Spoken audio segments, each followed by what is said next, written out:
तै बेवफा बेवफा हो गए रे, तै बेवफा बेवफा हो गए रे।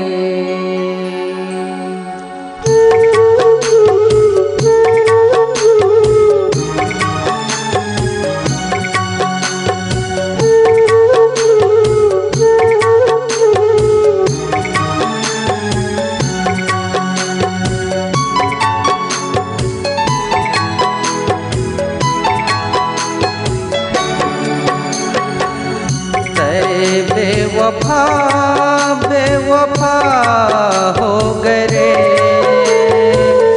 तै बेवफा बेवफा हो गए रे,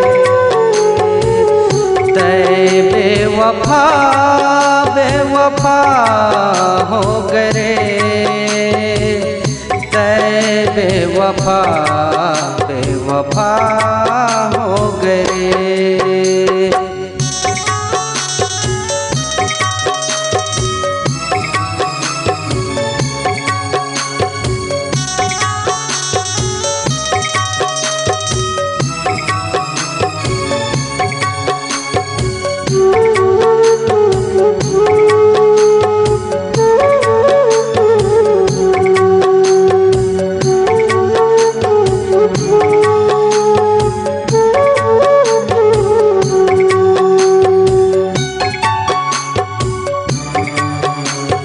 जद के तोला चाहे मैं हावत के दर्द पाए, जद के तोला चाहे मैं हावत के दर्द पाए, ये दिल्ला मोर तोड़ के दूसर ला दिल दे आए रे, ये दिल्ला मोर तोड़ के दूसर ला दिल दे आए रे, तै बेवफा बेवफा हो गए रे,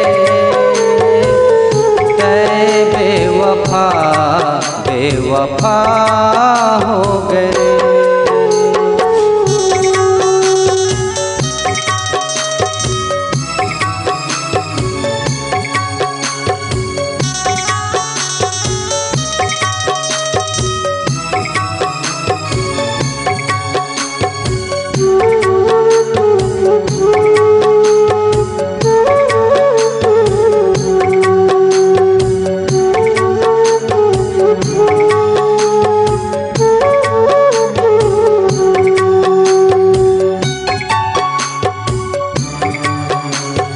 तोर खातिर दाई दादा ला छोड़े छोड़े सगा समाज रे, तोर खातिर दाई दादा ला छोड़े छोड़े सगा समाज रे, संगी जवरिया ला छोड़े छोड़े भैया के दुलार रे, संगी जवरिया ला छोड़े छोड़े भैया के दुलार रे, तै बेवफा बेवफा हो गए रे,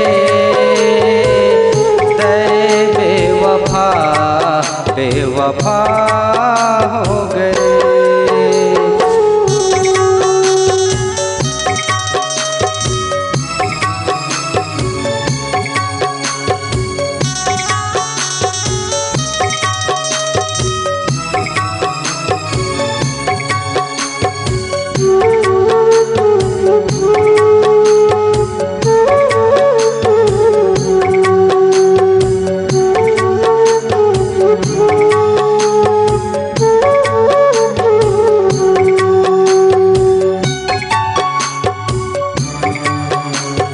पहली बार जब मिले ता मौला तै समझाए रे, पहली बार जब मिले ता मौला तै समझाए रे, प्यार का होते थे कर मतलब ला बताए रे, प्यार का होते थे कर मतलब ला बताए रे। लेकिन तो आज का होगे, लेकिन तो आज का होगे, ये गरीब ला भुलाए रे, ये गरीब ला भुलाए रे।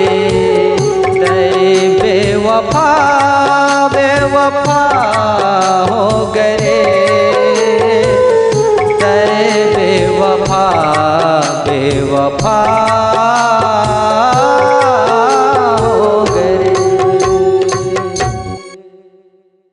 अगर आपकी आवाज में है दम और आपकी आवाज को एक नई उड़ान देना चाहते हैं तो चले आइए एमएस रिकॉर्डिंग स्टूडियो कॉलोनी मोड़ सी पर। हमारा संपर्क नंबर 8085470039। नए नए गाने सुनने और देखने के लिए हमारे यूट्यूब चैनल एमएस स्टूडियो को सब्सक्राइब करें और फ्री गाना डाउनलोड करने के लिए www.msstudiocgsong.com में सर्च करें।